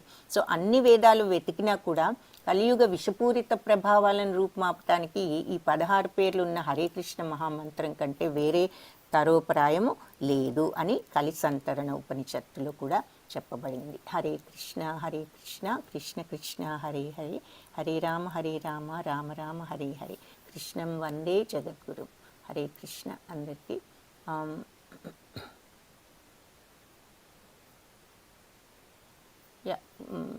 గజేంద్ర మోక్షం ఎవరో ఎలిఫెంట్ లెగ్ ఏమిటి అని అడుగుతున్నారు. అది చూడలేదు గజేంద్ర మోక్షము. పోతే హరే కృష్ణ. శాంతి మాతాజీ పోల్ స్టార్ట్ చేస్తాను, మీరు అప్పుడు మీ క్వశ్చన్ ఏంటో చెప్తారు. కానీ హరే కృష్ణ అందరికీ పోల్ స్టార్ట్ అయింది. శ్రీదేవి మాతాజీ హరే కృష్ణ. కళ్యాణి మాతాజీ లేరా? మాతాజీ వచ్చారు మాతాజీ. శ్రీదేవి మాతాజీ వాయిస్ వినపడట్లేదు. ఒకసారి పోల్ చదువుతాను. సో అర్జునుడు దేనిని గురించి నిర్ణయించుకోలేకపోయాడు అంటే, తన బంధువులను చంపాలా వద్దా, లేదంటే పోరాటం పాపం కాదా, పోరాడటం తన కర్తవ్యమా, పైన పేర్కొన్నవన్నీ. 2 దేహినోస్మిన్ యథా దేహే అంటే అర్థం ఏమిటి? శరీరం వివిధ మార్పులకు లోనవడాన్ని ఆత్మ చూస్తుంది. శరీరం వివిధ మార్పులకు లోనవుతున్న ఆత్మను చూస్తుంది. 3 మనస్సు మరియు శరీరం వివిధ మార్పులకు లోనవుతున్న ఆత్మను చూస్తాయి. 4 శరీరం వివిధ మార్పులకు లోనవడాన్ని మనస్సు చూస్తుంది. 3 థర్డ్ క్వశ్చన్, భగవాన్ యొక్క 6 లక్షణాలను జాబితా చేయండి. 1 పుట్టుక, ఎరుగుదల, కొంతకాలం ఉండేది, ఉత్పత్తుల ద్వారా ఉత్పత్తి, తగ్గిపోయేది, అదృశ్యమయ్యేది. సర్వశక్తి, సర్వ ఐశ్వర్యవంతుడు, సర్వశక్తిమంతుడు, కీర్తి, అందం, సర్వజ్ఞానం, సర్వవైరాగి. దృష్టి, వాసన, వినికిడి, రుచి, స్పర్శ మరియు మనస్సు. భూమి, నీరు, అగ్ని, గాలి, ఈథర్, మేధస్సు. 4వ క్వశ్చన్, సూర్యుడి యొక్క 3 లక్షణాల సారూప్యతను వివరించండి. సూర్యగ్రహణం, ఉత్తరాయణం, దక్షిణాయనం. సింహరాశి, సూర్యవంశం, కృతిక. సూర్యరశ్మి, సూర్యబింబం, సూర్యదేవుడు. 4 పైన పేర్కొన్నవేవి కాదు. 5వ ప్రశ్న, క్షుద్రం, హృదయ దౌర్బల్యం అనే పదానికి అర్థం ఏమిటి? గుండె వైఫల్యం లేదా హార్ట్ అటాక్. కార్డియోమయోపతి. దుర్బల హృదయం. Myocardial fibrosis. తర్వాత ధర్మ సమ్మూఢ చేత అనే పదానికి అర్థం ఏమిటి? అధికారం కోసం మన కోరికను సమర్థించుకోవటానికి మనం ధర్మాన్ని ఉపయోగించుకోవద్దు. విధి నిర్వహణలో కలవరపాటుతో ఏర్పడిన అయోమయ పరిస్థితి. ఉపధర్మము. పరోధర్మము. 7వ ప్రశ్న, ఆత్మ పరిమాణం ఎంత? సైజు ఏమిటి? యోజనలో 100వ భాగం. వెంట్రుక యొక్క కొనలో 10,000వ భాగం. భూమి మరియు సూర్యుని మధ్య దూరంలో 1 మిలియన్ భాగం. బొటన వేలు మరియు చిటికెన వేలు మధ్య దూరం అంటే 9 అంగుళాలు. 8వ ప్రశ్న, భౌతిక ప్రపంచ కరుణ దేనితో పోల్చబడినది? పొగతో కప్పబడిన అగ్ని. మునిగిపోతున్న వ్యక్తిని రక్షించటం. అపార్థం అనే రాక్షస బుద్ధిని చంపుట. పైన పేర్కొన్నవన్నీ. 9వ ప్రశ్న, అర్జునుడు అయోమయంలో పడితిని అని సంయమనం కోల్పోయానని ఎలా గ్రహించాడు? ఎందుకంటే అతడు బ్రాహ్మణుల్లా ప్రవర్తించాడు. హృదయ బలహీనత కారణంగా. దయార్ద్ర హృదయం కారణంగా. అతని అనారోగ్య కారణంగా. 10వ ప్రశ్న, డాష్ని ఆలోచించటం ద్వారా ఒక వ్యక్తి అనుబంధాన్ని పెంచుకుంటాడు, ఆపై కామం. ఇది మొత్తం తెలుగులో రాలేదు. ఆపై కామం వస్తుంది.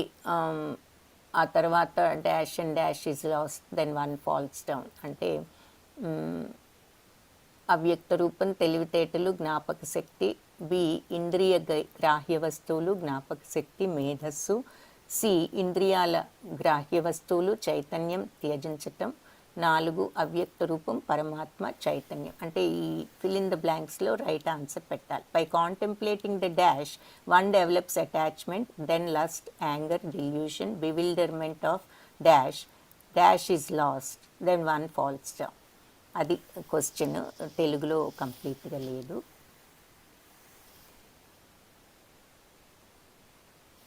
సో ఇది మీరు ఆన్సర్ చేయొచ్చు. హరే కృష్ణ. కిరణ్ గారు మీరు ఇందాకేదో హరే అడగాలనుకున్నారు కృష్ణ మాతాజీ. క్వశ్చన్ ఆల్రెడీ ఏదన్నా ఎవరో ఉందా? జవాబు ఇచ్చారండి. అది గజేంద్ర మోక్షం నాకు అని. వాయిస్ ఎందుకని వినపడట్లేదు?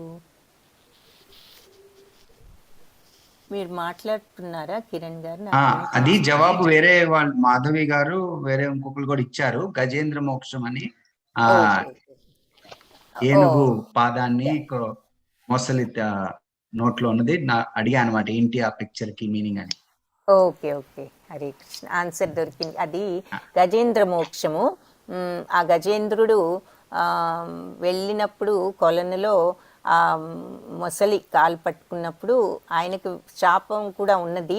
సో ఆ చివరికి అన్ని ప్రయత్నాలు చేసి ఏ రకంగా కూడా ఆ మొసలి కాలు వదలకపోతే ఎంతో కాలానికి చివరికి భగవంతుడు అప్పుడు జ్ఞాపకం వచ్చి ఆయన ప్రార్థనలు చేసినప్పుడు భగవంతుడు వచ్చి ఆ కాలు వదిలించడం, ఆయనకి మోక్షాన్ని కలిగించటం మనం చెప్తారు. భాగవతంలో స్టోరీ అది. గజేంద్ర మోక్షం దానికి పేరు. సో అంటే అందుకే ఈ అంటే మునిగిపోయేటటువంటి ఈ భౌతిక ప్రపంచపు సముద్రం నుంచి మనల్ని లాగగలిగేది భగవన్నామము అని అర్థం. ఆ నామాన్ని మనం భావంతో ఎప్పుడైతే మనస్ఫూర్తిగా తలుచుకుంటామో భగవంతుడు మనల్ని ఈ భౌతిక భవసాగరం నుంచి పైకి లాగుతారు అని మనకి డీపర్ మీనింగ్ అన్నమాట ఆ స్టోరీలో. హరే కృష్ణ.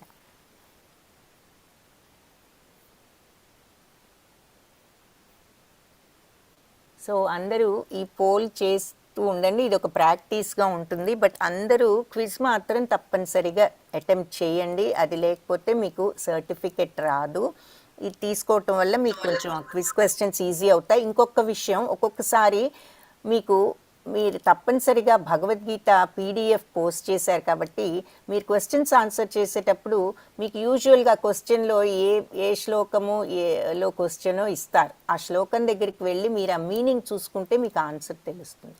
ఒకవేళ మీనింగ్లో కూడా ఆన్సర్ లేకపోతే కింద ఉన్న భాష్యాన్ని చదవండి, డెఫినెట్గా భాష్యంలో అయినా సరే మీకు ఆన్సర్ దొరుకుతుంది. ఇందులో 1 or 2 క్వశ్చన్స్ అలా భాష్యంలో ఉన్న మెటీరియల్ని బట్టి ఉన్నాయి క్వశ్చన్స్, అవేవో నేను ఆన్సర్స్ చెప్పేటప్పుడు చెప్తాను. కాబట్టి పాయింట్ ఏమిటి అంటే ఒక్కొక్కసారి మోస్ట్ ఆఫ్ ద టైం మీనింగ్లో మీకు ఆన్సర్ దొరకవచ్చు, మీనింగ్లో దొరకనప్పుడు భాష్యంలో దొరుకుతుంది. సో అందుకని మీరు ఆ భగవద్గీత పీడిఎఫ్ రెడీగా ఉంచుకోండి రిఫరెన్స్కి మీరు క్విజ్ తీసుకునేటప్పుడు.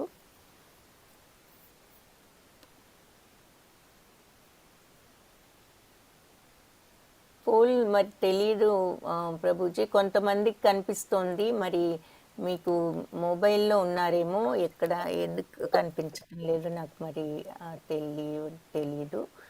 కనిపిస్తుంది కదా మిగిలిన వాళ్ళకి, పోల్ కనిపిస్తోందని అనుకుంటున్నాను. హరే కృష్ణ మాతాజీ. హరే కృష్ణ మాతాజీ. వాయిస్ వినపడుతుందా మాతాజీ నాది? వినిపిస్తోంది మాతాజీ, వినిపిస్తుంది. పోల్ కనిపిస్తోంది కదా మాతాజీ? ఎస్ మాతాజీ. అది కొంతమందికి కనిపించదు మాతాజీ. అది అంటే మరి మొబైల్లో మీరు ఏదో సెట్టింగ్ ఉండి ఉంటుంది, అది ఏమన్నా చూసుకోవాలేమో. Very good. శ్రీ గారు చెప్తున్నారు పోల్ సబ్మిట్ చేసేసామని. 46% చేశారు యాక్చువల్లీ. అవును మాతాజీ. Very good. ఇంకొక ఫ్యూ మినిట్స్, జస్ట్ 1 minute. ఎవరు హ్యాండ్ రైజ్ చేయలేదు, ఒకళ్ళు హ్యాండ్ రైజ్ చేశారు యూత్ గ్రూప్ అంటే. మరి యూత్ గ్రూప్ వాళ్ళు ఎవరు లేరా? కిరణ్ గారు మీరు యూత్ గ్రూప్ కాదా? హరే కృష్ణ. నన్ను అడిగారా? మీరు లేదండి, నేను యూత్ గ్రూప్ దాటేశాను. కాదు. Okay okay, Hare Krishna. So youth group వాళ్ళు 25 and under ఎవరైనా ఉంటే హ్యాండ్ రైజ్ చేయండి దయచేసి. ఇందాక అడిగితే ఒక్కరు హ్యాండ్ రైజ్ చేశారు, బట్ మోర్ దెన్ 1 ఉండుంటారని నేను అనుకుంటున్నాను.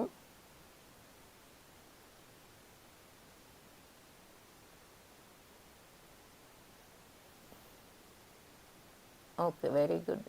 కళావతి గారు హ్యాండ్ రైజ్ చేసి మళ్ళీ డౌన్ చేసుకున్నారు. హ్యాండ్ రైజ్ ఆప్షన్ మీకు మొబైల్లో ఆ 3 dots క్లిక్ చేయండి, మీకు కనిపిస్తుంది హ్యాండ్ రైజ్ అని. మీరు అది క్లిక్ చేస్తే మీ హ్యాండ్ రైజ్ అవుతుంది.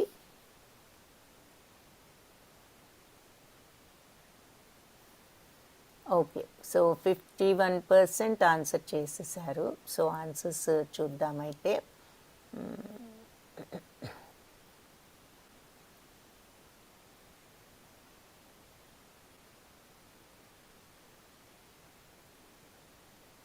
ఓకే, ఆన్సర్స్ ఒకసారి చూసేసి వెరీ గుడ్, 52% చేశారు. సో రిజల్ట్స్ షేర్ చేస్తున్నాను, పోల్ ఎండ్ చేశాము. So first question, Sridevi Mataji మీరు అన్మ్యూట్ అయ్యారు. మొట్టమొదటి ప్రశ్న, అర్జునుడు దేనిని గురించి నిర్ణయించుకోలేకపోయాడంటే పైన పేర్కొన్నవన్నీ కరెక్ట్ ఆన్సర్. ఎందుకంటే బంధువులను చంపాలా వద్దా, పాపమా, ఇవన్నీ కూడా అనుకున్నాడు కాబట్టి పైది కరెక్ట్ ఆన్సర్. పైవన్నీ అన్నది కరెక్ట్ ఆన్సర్. డి. రెండవది, దేహినోస్మిన్ యదా దేహే అనే మాటకు అర్థం ఏమిటి అంటే శరీరం వివిధ మార్పులకు లోనవడాన్ని ఆత్మ చూస్తుంది. ఏ కరెక్ట్ ఆన్సర్, 48% పెట్టారు. కొంతమంది మనస్సు చూస్తుంది అన్నారు, కాదు, మనస్సు కాదు, ఇక్కడ ఆత్మ చూస్తుంది. ఆత్మ మనస్సు రెండు డిఫరెంట్, చూస్తాం. ఆ డిఫరెన్స్లన్నీ నెక్స్ట్ చాప్టర్ నుంచి మనం తర్వాత చూస్తాం. థర్డ్ది, భగవంతుడి యొక్క 6 లక్షణాలు ఏమిటి అంటే భగవంతుడు ఇది డైరెక్ట్గా మనం చూడలేదు, భాష్యంలో ఉంటుంది. 2.2 శ్లోకాలు భాష్యం చూడండి మీరు, అందులో ఉంటుంది. అంటే భగవంతుడు సర్వ ఐశ్వర్యవంతుడు, సర్వశక్తి సంపన్నవంతుడు, సర్వకీర్తిమంతుడు, ఆయనకు సర్వ సౌందర్యవంతుడు, సర్వ జ్ఞానము, సర్వ వైరాగ్యము, ఇవన్నీ కూడా భగవంతుడికి 6 శక్తులు ఉన్నాయి అని మనకు ఆ భాష్యంలో చెప్తారు. సో అది కరెక్ట్ ఆన్సర్. బి. 12% మాత్రమే పెట్టారు. బట్ మనం అది డిస్కస్ చేయాలి. అగ్ని, నీరు, భూమి అని పెట్టాము, అది పంచభూతాలు, అది వేరు, ఆయన లక్షణాలు కాదు, అవి కూడా భగవత్ శక్తులే. కానీ ఇది భగవంతుని యొక్క 6 లక్షణాలు.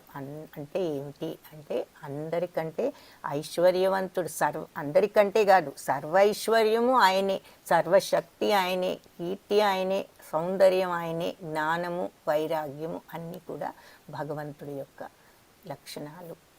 4వ ప్రశ్న, సూర్యుని యొక్క 3 లక్షణాల సారూప్యతను వివరించండి. ఇది కూడా 2.2 భాష్యంలో ఉంది. సూర్యుడి యొక్క 3 లక్షణాల సారూప్యత అంటే వాటి ఫామ్ ఏమిటి, సూర్యుడి యొక్క 3 లక్షణాల ఆకారం ఏమిటి అంటే సూర్యగ్రహం, సూర్యరశ్మి, సూర్యబింబం, సూర్యదేవుడు. ఈ మూడు సి కరెక్ట్ ఆన్సర్ అన్నమాట. 32% పెట్టారు. చాలామంది ఉత్తరాయణం, దక్షిణాయనం అని పెట్టారు. ఇది సూర్యుడి యొక్క 3 లక్షణాల సారూప్యత అంటే ఫామ్ ఏమిటి అని అడుగుతున్నారు. ఫామ్ ఏంటంటే సన్లైట్, అంటే సూర్యరశ్మి, సూర్యబింబము, మరి సూర్య భగవానుడు. అలాగే క్షుద్రం హృదయ దౌర్బల్యం అనే పదానికి అర్థం ఏమిటి, ఇది 2.3 శ్లోకంలో వస్తుంది. అర్జునుడు చెప్తున్నాడు అనమాట, అర్జునుడి యొక్క స్థితిని వివరిస్తున్నారు. సో ఇది ఏమిటి అంటే ఆయన దుర్బల హృదయము. 88% కరెక్ట్ పెట్టారు. Very good. 6th క్వశ్చన్, ధర్మ సమ్మూఢ చేత అనే పదానికి అర్థం ఏమిటి? విధి నిర్వహణలో కలవరపాటుతో ఏర్పడిన అయోమయ పరిస్థితి. వెరీ గుడ్, 56% కరెక్ట్ పెట్టారు. అధికారం కోసం అని కొంతమంది మనం ధర్మాన్ని అది కాదు, అది కరెక్టే అయినా ఈ మాటకు అర్థం అది కాదు. ఈ మాటకు అర్థం విధి నిర్వహణలో కలవరపాటుతో ఏర్పడిన అయోమయ పరిస్థితి అని చెప్తాడు కదా అర్జునుడు, అది. నెక్స్ట్, ఆత్మ పరిమాణం సైజు ఎంత అంటే వెంట్రుక యొక్క కొసలో 10,000వ భాగం. వెరీ గుడ్, 80% కరెక్ట్ పెట్టారు. 8th క్వశ్చన్, భౌతిక ప్రపంచ కరుణ దేనితో పోల్చబడింది అంటే మునిగిపోతున్న వ్యక్తిని రక్షించటం, అంటే గజేంద్ర మోక్షం అని మీరు గుర్తు చేసుకోండి. సో ఈ భౌతిక ప్రపంచపు యొక్క అంటే మెటీరియల్ కంపాషన్ దేనితో పోల్చబడినది అని అడుగుతున్నారు. సో మునిగిపోయే వ్యక్తిని రక్షించటం లాంటిది. 9, అర్జునుడు అయోమయంలో పడ్డాను, సంయమనం కోల్పోయాను అని ఎలా గ్రహించాడు అనంటే అతని యొక్క హృదయ బలహీనత కారణంగా. అది కరెక్ట్ ఆన్సర్. దయార్ద్ర హృదయం కాదు, అది కరెక్టే, కానీ అది కంప్లీట్ రీజన్ కాదు. 56% అది సెలెక్ట్ చేసుకున్నారు. ఆ దయార్ద్రు చెప్తాడు కదా, కార్పణ్య దోషోపహత స్వభావ పృచ్ఛామి త్వాం ధర్మ సమ్మూఢ చేత. ఈ దయా మమకారం అనేటటువంటి దీనితో నేను ఇప్పుడు అయోమయ పరిస్థితిలో పడ్డాను, ఏది కరెక్టో తెలియని స్థితిలో ఉన్నాను అని చెప్తున్నాడు. కాబట్టి అంటే ఏమిటి, ఆ మమకారం వల్ల ఆ బలహీనతలోకి వెళ్ళాడనమాట, హృదయ బలహీనత main reason. So B correct answer. 32% పెట్టారు. Very 10th question, by contemplating the dash అంటే వన్ డెవలప్స్ అటాచ్మెంట్. ఏం చెప్పుకున్నాము, ఇంద్రియ విషయాలను మనం ఆలోచించటం వల్ల ఏం అటాచ్మెంట్, మనకి కోపము, కోరిక, కోపము, దాని ద్వారా మోహము, ఇవన్నీ వచ్చి ఏం జరుగుతుంది అనుకున్నాము, మతి భ్రమిస్తుంది, స్మృతి భ్రంశ అనుకున్నాము. మతి పోయినప్పుడు ఏం జరుగుతుంది, బుద్ధినాశ, మన బుద్ధి కూడా పోతుంది అని చెప్తున్నాం. సో ఈ మొదటి బి కరెక్ట్ ఆన్సర్ అనమాట. ఆబ్జెక్ట్స్ ఆఫ్ సెన్సెస్ని ఆలోచించటం ద్వారా మనకు ఈ కామము, కోపము ఇవన్నీ అనుబంధాన్ని పెంచుకుంటాం, కామం పెరుగుతుంది. తద్వారా ఏం జరుగుతుంది అంటే మనకి ఈ జ్ఞాపక శక్తి పోతుంది. ఆ జ్ఞాపక శక్తి పోయినప్పుడు మనకి మేధస్సు కూడా పోతుంది. అప్పుడు మనిషే నాశనం అవుతాడు అన్నది చూసాం. సో ఇంద్రియ గ్రాహ్య వస్తువులు, జ్ఞాపక శక్తి, మేధస్సు అన్నది కరెక్ట్ ఆన్సర్. 36% పెట్టారు. Very good. సో ఇంద్రియాల గ్రాహ్య వస్తువుల గురించి ఆలోచించినప్పుడు మనకి కోరిక ఇవన్నీ కలుగుతాయి. కోరిక కలిగినప్పుడు మన యొక్క మతి కూడా ఆ కోపం కలుగుతుంది, కోపం వల్ల మతి భ్రమిస్తుంది, మతి భ్రమించినప్పుడు బుద్ధి కూడా పోతుంది. సో అందుకని ఇంద్రియ గ్రాహ్య వస్తువులు, జ్ఞాపక శక్తి, మేధస్సు, ఇంగ్లీష్లో objects of the senses, memory, intelligence correct answer అన్నమాట. హరే కృష్ణ. ఇది ఈరోజు పోలు. అందరికీ క్లాస్కి వచ్చినందుకు ధన్యవాదాలు. రేపు మళ్ళీ క్వశ్చన్స్ ఏమీ లేకపోతే రేపు మళ్ళీ అందరం మీట్ అవుదాం.